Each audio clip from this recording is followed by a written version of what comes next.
¿Cuál de las siguientes situaciones no es una indicación de diálisis en un paciente con insuficiencia renal aguda? Igualito a mis cuadros imaginarios, PowerPoint virtual. ¿Ya? Criterios de diálisis de urgencia: edema agudo de pulmón, pericarditis urémica, hipercalemia refractaria. Ojo, ojo y pestaña y ceja, ese dato, hipercalemia refractaria, doctor, no lo entiendo. Hipercalemia refractaria, ¿por qué? Ah, seguro le pusieron gluconato de calcio, no bajó. Le pusieron cayaxalate, no bajó, resinas. Le pusieron furosemida, no bajó. Le pusieron bomba de polarizante con insulina y dextrosa, no bajó. Lo nebulizaron con feneterol, salbutamol, no bajó. Le pusieron bicarbonato, no bajó. Cuando han hecho todo ese instrumento terapéutico y no bajó, eso se llama hipercalemia refractaria. Otro ítem es la acidosis metabólica anion gap alto refractario. Otros son las hemorragias. Acuérdense que los pacientes renales hacen hemorragias por distintos mecanismos fisiopatológicos. Al retener, le damos una función muy banal al riñón, ¿no? Que pensamos que solamente es la excreción urinaria, la diuresis, pero el riñón tiene múltiples funciones hematológicas, inmunológicas, metabolismos del calcio, hormonales, neurohormonales como el sistema renin-angiotensina aldosterona, auriculina, bradiquinina, una serie de funciones. Es el pivot para manejar el medio interno, controla la hipertensión arterial, acuérdense la mácula densa, produce hemoglobina, acuérdense la eritropoyetina, una serie de funciones renales que ustedes deben conocer, porque a base de eso sale la génesis de las alteraciones cuando esto se produce una disrupción. Y cuando produce una disrupción no solamente es urea y creatinina, acuérdense que hay metabolitos intermedios como la urocortina, la uropontina, los urémides, una serie, hablamos de 50 metabolitos intermedios que pueden explicar una serie de fenómenos a nivel de la piel, a nivel de la lengua, a nivel del corazón, por eso hay miocarditis urémica, a nivel del alveolo, por eso hay pulmón urémico, a nivel de la pleura. Bueno, igual hay metabolitos que son las urémides que se depositan a nivel de todo el tracto digestivo y producen lo que le llaman la enteropatía o la gastropatía urémica. Y esto produce también, por la propia acidosis, y estos metabolitos producen una serie de malformaciones vasculares que se llaman angiodisplasias. Y estos factores pueden producir también sangrados. Entonces, sangrado digestivo, encefalopatía, son causas y sobrecarga son causas de diálisis o criterios de diálisis de urgencia. Aparte de la parte laboratorial, urea mayor de 200 y creatinina mayor de 10 también es criterio de diálisis. Entonces, rápidamente con ese pequeña tingencia resuelvo. Sobrecarga de volumen, claro, edema agudo de pulmón, doctor. Hipercalemia severa, faltó acuñar acá refractaria, verdadero. Acidosis metabólica, faltó acuñar refractaria, verdadero. Hipocalcemia, no. La hipocalcemia es una manifestación secundaria del paciente renal. Por eso, el que sabe básicas sabe clínicas. El metabolismo del calcio y el fósforo tiene que ver con la vitamina D. Las hidroxilaciones se realizan en dos zonas, hepática, la primera hidroxilación, y la renal, la segunda hidroxilación. Y la segunda hidroxilación es calcitriol. Al haber una alteración renal, no se realiza la hidroxilación, la segunda hidroxilación. Por eso el paciente no reabsorbe calcio. Por eso el calcio de la sangre está depletado. Por eso hay hipocalcemia. Y por eso también hay hiperparatiroidismo secundario. Acuérdense que el organismo es sabio. Dios lo ha creado así, tan sabiamente. Encuentra calcio bajo, feedback, células parafoliculares de la paratormona, libera tirocalcitonina, libera PTH. Por eso hay hiperparatiroidismo secundario. Pero no es criterio de diálisis la hipocalcemia. La clave, la D. La 9 es la E, pues, contracción. ¿Cómo cuando está deshidratado le vas a hacer diálisis? La diálisis es para sacar líquido, para sacar urea, para sacar creatinina. La clave, la E, la 9 y la 10, la D.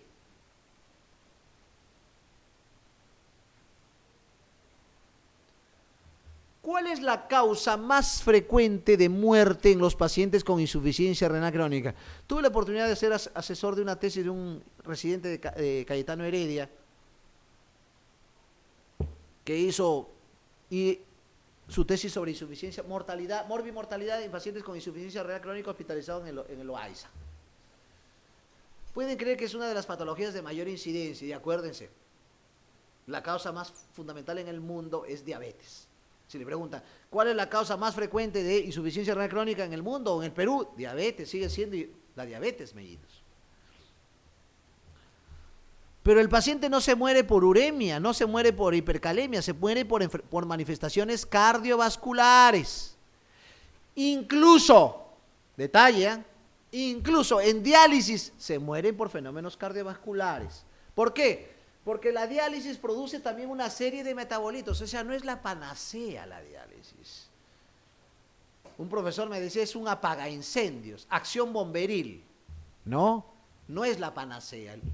Primero que trae todo un estigma social al entorno familiar. Imagínense llevarlo al paciente lunes, miércoles y viernes de por vida o hasta el día que fenezca el paciente. Es toda una carga para el paciente, un alto costo social y económico para el Estado, para la familia. Entonces, no solamente es el nefrópata que va a ir a diálisis, es la depresión y ansiedad que ocasiona en todo su entorno familiar cercano.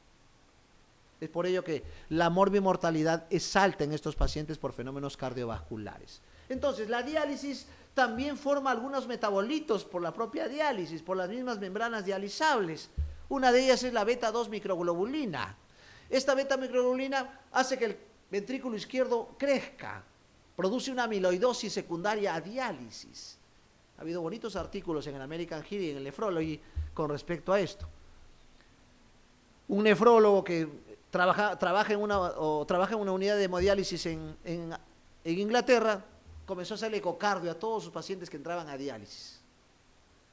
Y veía que el tamaño del ventrículo izquierdo crecía. Y sacó un bonito artículo en el Kidney sobre síndrome cardiorrenal anemia. Hacía un bonito artículo de 10 hojas de toda la fisiopatología, por qué hay este síndrome cardiorrenal anemia, y explicaba así por qué se morían súbitamente estos pacientes con problemas cardiovasculares. La clave sería la C.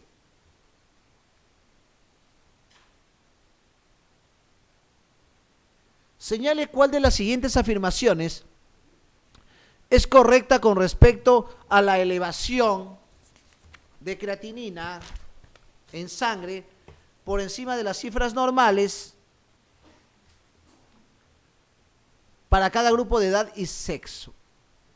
Acuérdense que las enfermedades renales son enfermedades silenciosas.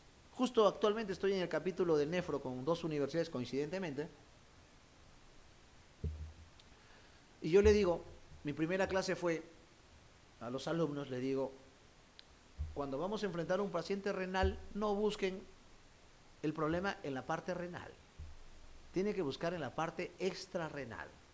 Cómo está la piel, cómo están las faneras, cómo está la lengua, cómo están los reflejos, si hay temblores. O sea, las manifestaciones renales son extrarrenales en realidad. Porque el riñón generalmente no se palpa. Puntos renolaterales solamente me dice que hay infección urinaria.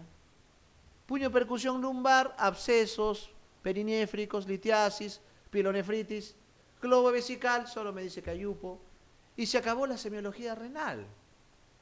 O sea, la semiología renal se circunscribe en 10 minutos. Donde yo tengo que escudriñar es en la parte externa. Si hay frote, murmullo vesicular, si hay hiperreflexia, si hay signo de Babinski, si hay flapping. Toda una serie de estigmas que ustedes van a ir evaluando en un paciente renal. Y lamentablemente cuando hay esas manifestaciones el paciente ya está en un cuadro avanzado. Se dice que cuando hay una filtración glomerular menor del 50% ya hay manifestaciones clínicas en el paciente, ¿no? Entonces aquí la clave sería la B. comienza en realidad cuando la filtración glomerular se reduce al 50%. Más de esa filtración, el paciente ni siquiera tiene anemia. La anemia aparece cuando la DPG o la depuración de creatinina o el IFG, que es el índice de filtración glomerular, disminuye menor del 50%.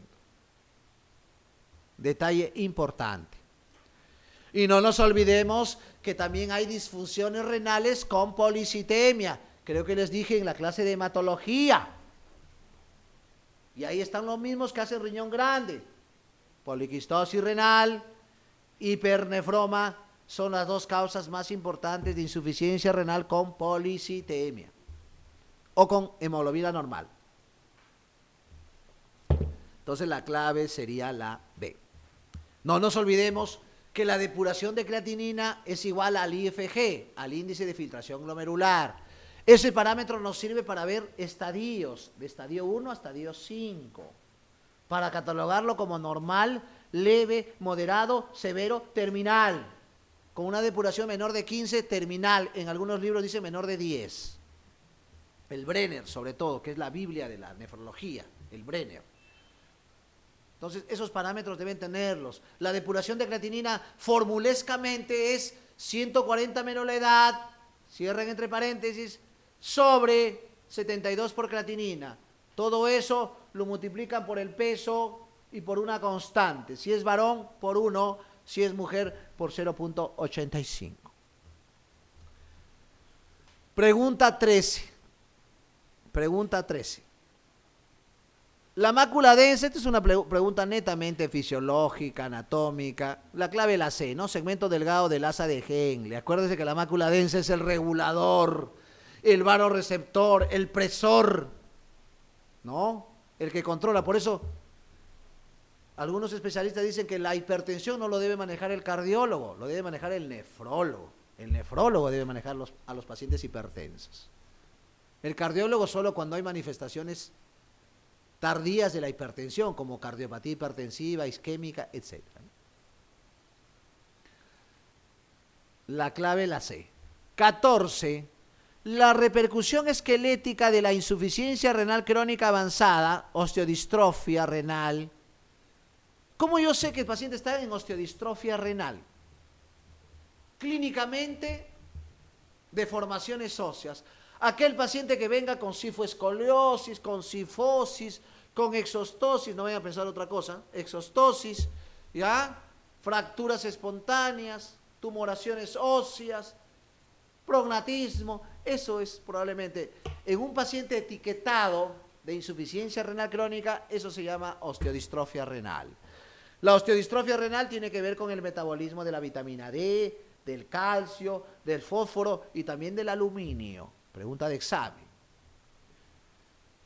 Si hay una alteración de la segunda hidroxilación, que es la 1,25 dihidroxicalciferol, que es el calcitriol, eso es verdadero. ¿Hay hipocalcemia? Verdadero. Por eso hay hiperparatiroidismo secundario. ¿Hay hiperparatiroidismo? Sí. La propia acidosis coadyuva más osteodistrofia renal. Acuérdense que la acidosis metabólica en el paciente renal aumenta el riesgo de arritmias. Doctor, no le entiendo cómo es el mecanismo. Es que esto viene de todas las bases que uno tiene como asidero. Hay factores o metabolitos que actúan a nivel cardíaco que pueden aumentarse en componente de acidosis. Uno es el FDP, que es el factor depresor del miocardio. El factor depresor del miocardio actúa a nivel de las estructuras o ultraestructuras del miocito cardíaco, produciendo lentitud de las fibras de conducción, sobre todo a nivel del haz de Purkinje. Por eso los pacientes con acidosis metabólica, la manifestación severa es bradicardia, bradiarritmias, ¿no? Hasta que la acidosis metabólica produce paro, muerte súbita, paro cardíaco. Entonces, esta acidosis metabólica tiene múltiples funciones. Acuérdense, en la clase de hematología les dije que la acidosis metabólica disminuye la vida media del hematín, 120 a 90, 80. La acidosis metabólica coadyuva a tener más hemólisis. La acidosis metabólica deprime la médula ósea, por eso hay hipoplasia en los pacientes urémicos. Bueno, una serie de factores que hay que entender. Por eso el médico que enfrenta a un paciente renal debe corregir la acidosis lo más pronto posible, sea médicamente o con hemodiálisis. La clave sería la C, la hipofosfatemia o hipofosforemia. Acuérdense que el organismo, según Bernard, Claude Bernard, el padre de la fisiología, el que acuñó el término homeostasis, decía que el medio interno debe tener un equilibrio, y cuando hay equilibrio del calcio, debe haber un equilibrio del fósforo. Ese producto debe ser no mayor de 60 en producto. Entonces, si el calcio baja, el fósforo sube. Si el fósforo sube, si el fósforo baja, el calcio sube. Un sube y baja. Entonces, la clave sería la C. No hay hipofosforemia, sino hiperfosfatemia. Solo el 5% de pacientes con hiperparatiroidismo secundario por insuficiencia renal requieren tratamiento quirúrgico, o sea, sacarle la paratiroides, hacerle una paratiroidectomía. ¿Cuál de los siguientes no suele ser indicación de paratiroidectomía? Se le pregunta cuál es la causa más frecuente de paratiroidectomía, lejos, pues el adenoma paratiroideo, que produce hiperparatiroidismo, pero tiene otras etiologías eso. En el paciente renal hay no un adenoma, sino hay un hiperparatiroidismo, una hiperfunción por este problema del calcio bajo, por el problema de la hidroxilación. Por eso ya viene una pregunta en un examen. Al paciente renal crónico con esteroidistrofia renal se le debe dar calcio, ponen ahí oxalato de calcio, citrato de calcio, y la clave por ahí ponen calcitriol, todos marcaron calcio. No se le da calcio al paciente renal crónico, se le da calcitriol, que es lo que le falta al paciente. Calcitriol. Bien. Hipercalcinemia persistente, por supuesto, este es un criterio. Calcificaciones, el paciente ya está, doctor, mi esposa me quiere abandonar, se deforma la parte facial, esa es exostosis. Prurito que no responde al tratamiento, acuérdense, esto ya también fue motivo de una pregunta de examen. El único síntoma, uno de los pocos síntomas que no se corrige con la diálisis es el prurito por el urocromo. No se corrige, el paciente sigue teniendo prurito. El síntoma más precoz que se corrige en un paciente urémico, acuérdense que el síndrome urémico es todo un síndrome, justamente se dice así. Náuseas, vómitos, midriasis, temblores, flapping, insomnio, disgeusia, tinnitus, mareos, bueno, son 150 síntomas. Quería decirles unas 100 nomás, ¿no? Pero un síntoma cardinal para el cual el paciente dice, doctor, por favor, es las náuseas y la hiporexia. Y con la diálisis eso sí se corrige, Dios gracias. Eso sí se corrige, mejora su hiporexia el paciente. Entonces no se olviden el prurito. Dolores osteomusculares intensos, estos son criterios. Nefrolitiasis no es criterio de paratiroidectomía en pacientes con hiperparatiroidismo secundario. La clave, la E.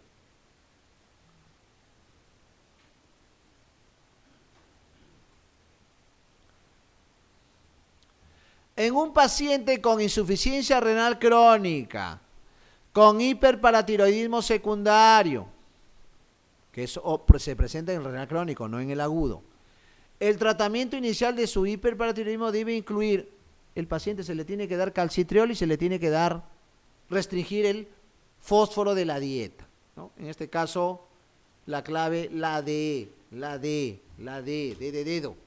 Hay que restringir el fósforo de la dieta. Simple, ¿no? Si hay hiperfosfatemia, tengo que bajar el fósforo, pues. Pregunta 17. En un paciente con insuficiencia renal crónica y en programa de hemodiálisis, ¿qué alteración metabólica es determinante para el desarrollo de un hiperparatiroidismo secundario? ¿Qué alteración metabólica es importante? Creo que la primera, ¿no?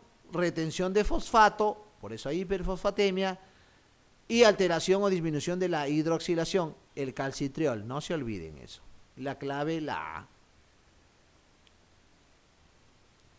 A un paciente con insuficiencia renal crónica avanzada, no me dice si es severa o terminal, menor de 15 de depuración o tasa de filtración. ¿Qué medidas terapéuticas le aconsejaría excepto restricción de sodio? Por supuesto, pues los pacientes tienen que tener una dieta hiposódica. Acuérdense de la famosa dieta de Giovanetti. La dieta de Giovanetti es una dieta con hiposódica, hipoproteica, hipoglúcida, hipograsa y seca. ¿Qué es seca? Ah, no le doy agua, doctor, no sean malos. Dieta seca es restricción hídrica menos de 800 centímetros cúbicos en 24 horas. Ese es el término seca. Entonces, ¿le restringo el sodio? Sí. ¿Le restringo el fósforo y potasio? Sí. ¿Le restringo las proteínas? Sí, pero hay que aclarar qué tipo de proteínas, ¿no? ¿Control de la hipertensión? Por supuesto, tengo que darle nefroprotectores como los YECAS, los calcio antagonistas o los ARAs.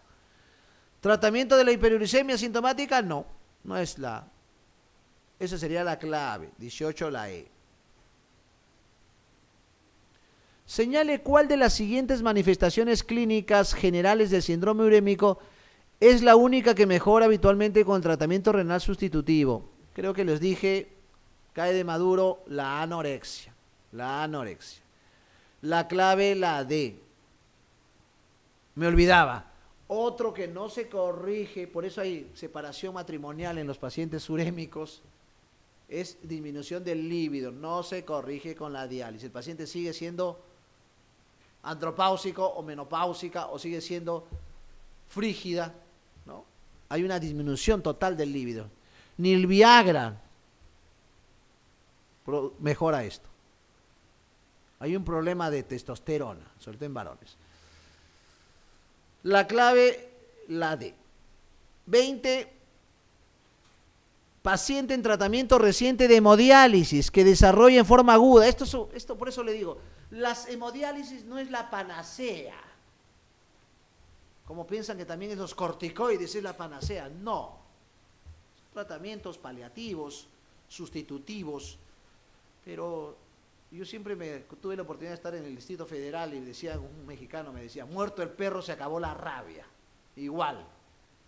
Corrijo el diagnóstico, se corrige todo. Mientras no se corrija totalmente. Por ello que el trasplante renal es una de las alternativas que debe visionar todo paciente renal crónico terminal. Ese debe ser su objetivo. Lamentablemente no tenemos una educación ni política de trasplantes, ¿no? En el Perú, a diferencia de otros países mucho más desarrollados. Y por ende la hemodiálisis tiene efectos adversos.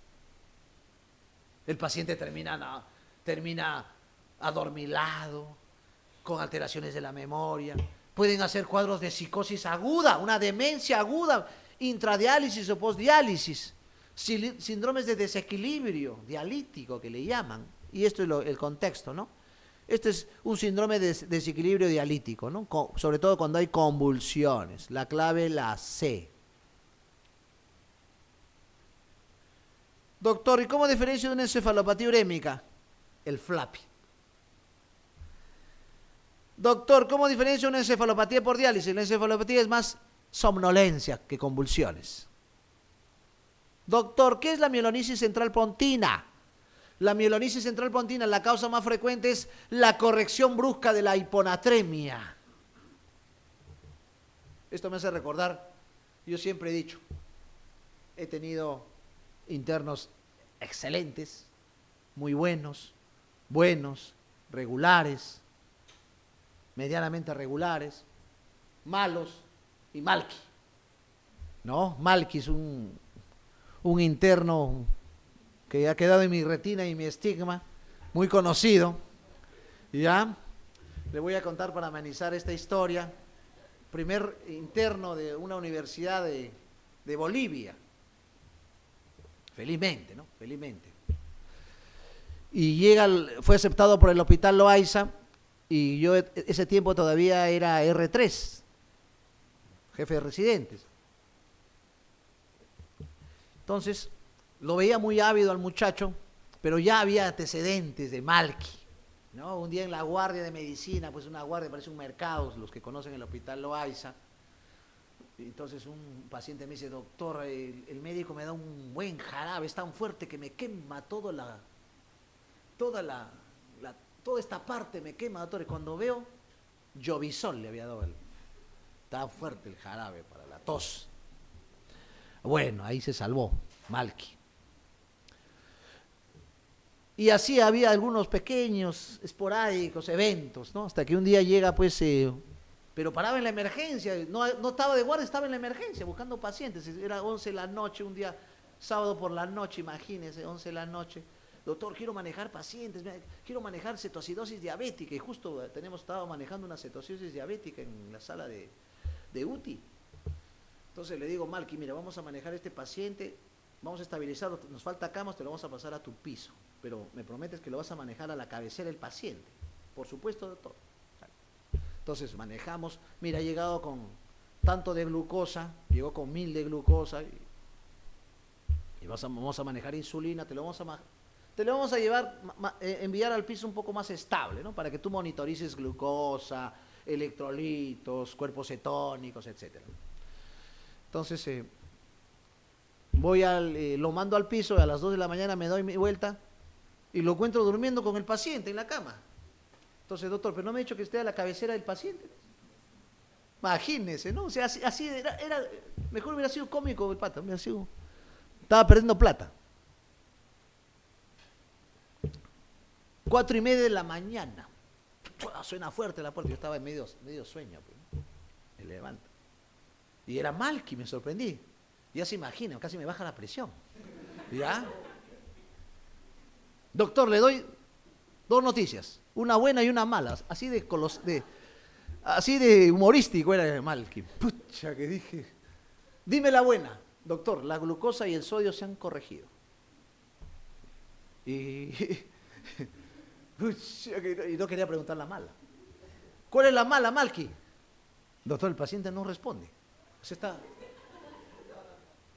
Cuando llegó el paciente cuadriparético, le mandé con glucosa 600 y él estaba bueno porque la glucosa estaba en 100. En 4 horas la había bajado a 100 la glucosa. Imposible, pues se debe bajar máximo 80 por hora, acuérdense. Y el sodio que llegó en hiponatremia llegó en 120 y lo corrigió en 140, ideal. Pero el paciente estaba con cuadriparesia. Ya se imaginan, pues esa noche lo estaba sigueteando yo a Malky. Y bueno, al final terminó la carrera Malky. Y el año 2007 me invitan a una charla a Puno, donde era natural él, y me encuentro con Malky. Felizmente había sido incluso alcalde. No se había dedicado a la medicina, eso fue lo último que supe del famoso Malky de mi hospital. Y ahí me acuerdo de la mielonisis pontina, siempre me acuerdo de esa mielonisis. Fue una mielonisis pontina, la corrección rápida del sodio. Bien, vamos a la pregunta 21. Entramos a un rubro que son las tubulopatías. Las tubulopatías. Cuando hablo de tubulopatías, generalmente hablo de patologías en población pediátrica. Sobre todo las distales, las proximales tipo 1, tipo 2, que son más de rubro pediátrico. Tanto así que cuando era interno yo de pediatría del niño, he visto muchas tubulopatías con acidosis tubular, que es la presentación clínica de las tubulopatías, las acidosis tubulares. Antes de entrar a esto, las acidosis metabólicas son anion gap alto, anion gap normal y anion gap bajo. Esas son las acidosis que ustedes deben tener en su algoritmo. Las acidosis metabólicas anion gap alto, el ejemplo de las preguntas anteriores, insuficiencia renal aguda, crónica, la cetoacidosis, la uremia, las intoxicaciones por metanol, etilenglicol, formaldehído, paraldehído, bueno, y salicilismo, etcétera. Esas son las clases de anion gap alto. Las de anion gap normal son las hiperclorémicas y ahí a la cabeza está la diarrea como causa de acidosis metabólica anion gap normal. Están las insuficiencias renales, pero que cursan con poliurias, o sea, las no ligúricas. Y en tercer ítem están las acidosis tubulares. No se olviden, esas son las tres causas de acidosis metabólica anion gap normal. Pero también hay acidosis metabólica anion gap bajo. Las patologías que son más raras, por supuesto, las de anion gap bajo son tres, ¿no? El mieloma múltiple, las paraproteinemias y la macroglobulinemia de Waldenström son causas de acidosis metabólica anion gap bajo.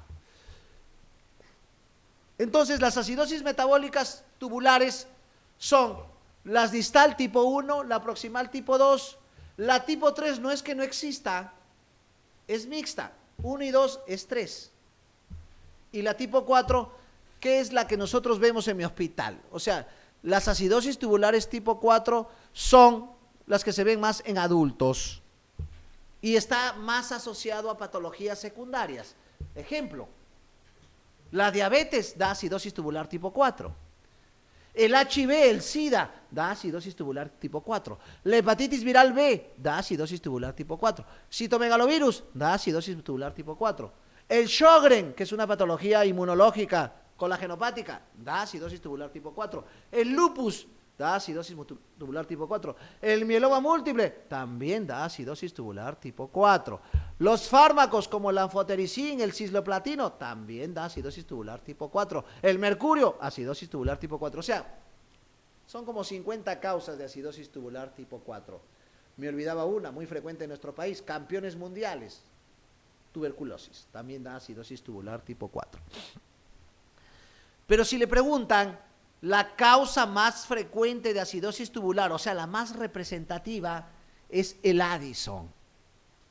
El hipoaldosteronismo hiporreninémico, eso es la acidosis tubular tipo 4. Hipoaldosteronismo hiporreninémico. Doctor, pero quiero que me dé tips para diferenciar rápidamente una tipo 1, tipo 2 y tipo 4. Rápidamente tips, que es el objetivo de esta charla. La tipo 1 y tipo 2 cursa con normocalemia o hipocalemia, o sea, potasio bajo. La tipo 4 cursa con hipercalemia. Tanto la tipo 1 y la tipo 2 cursa con un pH menor de 5.5. La tipo 4 mayor de 5.5. La tubulopatía más representativa, entiendan bien cuando les digo los ítems, la más representativa es el Fanconi, la tubulopatía o síndrome de Fanconi. Por eso hay que interpretar bien los exámenes. Un laboratorista le hace un examen, un screening a una paciente X y le encuentra glucosuria en la orina. Le dice, señor, usted tiene diabetes, tiene que hacerse ver por un médico, endocrinólogo, etcétera, etcétera. Entonces la paciente, imagínense, un día no ha podido dormir con tanto estrés, ya somatizando, que ya tendré, me voy a quedar ciega, me voy a tener problema renal. Pero llamaba la atención al laboratorista que le había salido glucosa normal. O sea, tenía euglicemia con glucosuria. Entonces va a mi consultorio, todo estresada, la paciente se puso a llorar, hizo su catarsis y me dice, doctor, me han dicho que tengo diabetes, esto, y evalúo. No, le digo, no señora, no se preocupe, este es un Fanconi. En los adultos puede haber Fanconi por fármacos. Uno de ellos la tetraciclina. Estaba tomando tetraciclina para el acné. Suspendí la tetraciclina, adiós glucosuria, adiós diabetes. Se acabó el asunto. Entonces, por favor, el Fanconi es la representativa. Aminuciduria, glucosuria con euglicemia. Pero los Fanconi más frecuentes son en niños. Producen deformaciones óseas, anemia de Fanconi, una serie de alteraciones. Bien, con todos esos prolegómenos, creo que las preguntas siguientes se van a responder más rápidamente. En la acidosis tubular proximal, la tipo 2, señale la respuesta correcta. ¿Produce anion gap elevado? No, doctor, es gap normal. ¿El pH urinario nunca desciende por debajo de 5.5? Sí, doctor, es menor de 5.5, sí desciende. ¿No? Entonces esto es falso. ¿El tratamiento de bicarbonato se acompaña de agravamiento de la hipopotasemia? No, pues no es la respuesta. La clave aquí es la A. Es rara con asociación del Fanconi. La proximal es rara. La que se asocia más a Fanconi es la distal, la tipo 1. Entonces la clave es la A. La 22, en la acidosis tubular renal tipo 1, Señale la respuesta incorrecta. En la acidosis tubular renal tipo 1. Señale la respuesta incorrecta.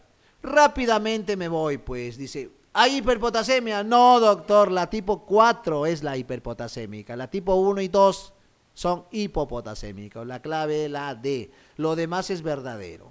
¿Puede haber hipercloremia? Claro. Las acidosis metabólicas anion gap normal son hiperclorémicas. La clave, la D. Niño lactante